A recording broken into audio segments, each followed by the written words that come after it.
Good morning, friends. This is Gary Dickinson, and no, I'm not in my office. I'm here in Lomé, Togo, working on my doctorate. And I wanted to talk to you just for a minute about a guy named Barnabas. And so I'm going to ask you a question. Who do you know that knows how to encourage you?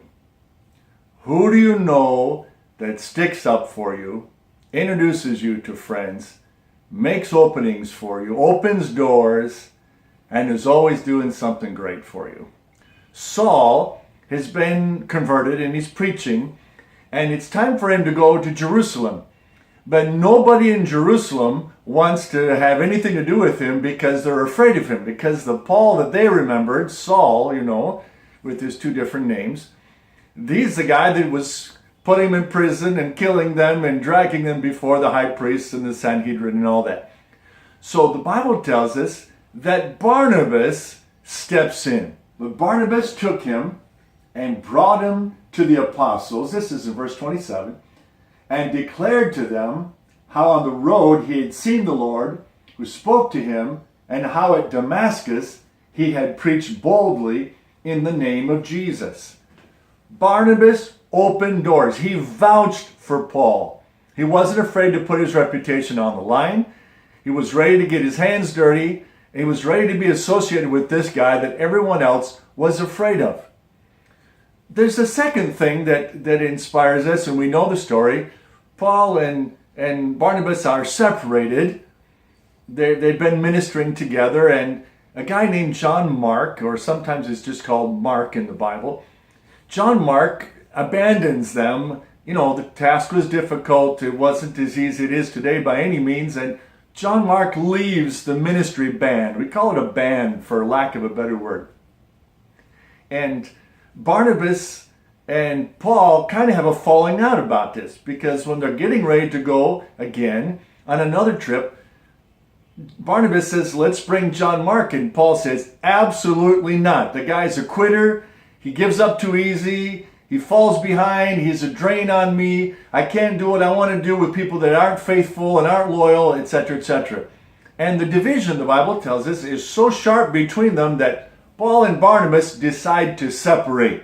And we might say, well, Paul was right, because we don't hear much more of Barnabas, but we hear more of John Mark.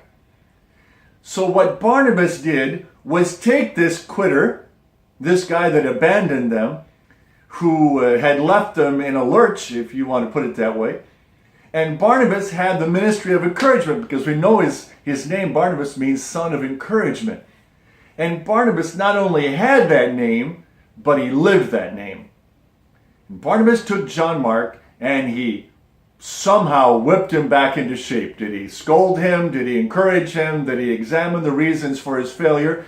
I don't know. It doesn't matter. But what we know is the end result. Barnabas got John Mark ministry worthy again.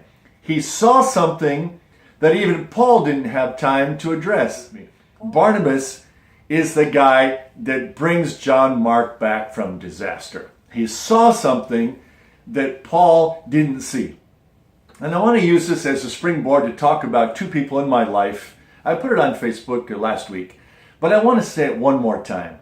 Ray Wilson and Frank Chilson. Ray Wilson was my Royal Ranger commander, and Frank Chilson was my maternal grandfather.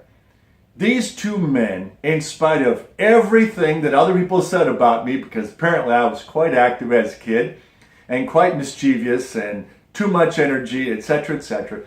But these two men saw something in me and polished me and worked on me and gave me the skills that I needed to succeed in life and in ministry. And I'd like to encourage you to be that person as well. We can change. We can go from being stuck in the mud and a taciturn person, we can be an angry person, we can be a dictatorial person, but we can change if we really want to. And I want to encourage you today to remember that person that helped you, that saw something of value in you, and made you into what you are today.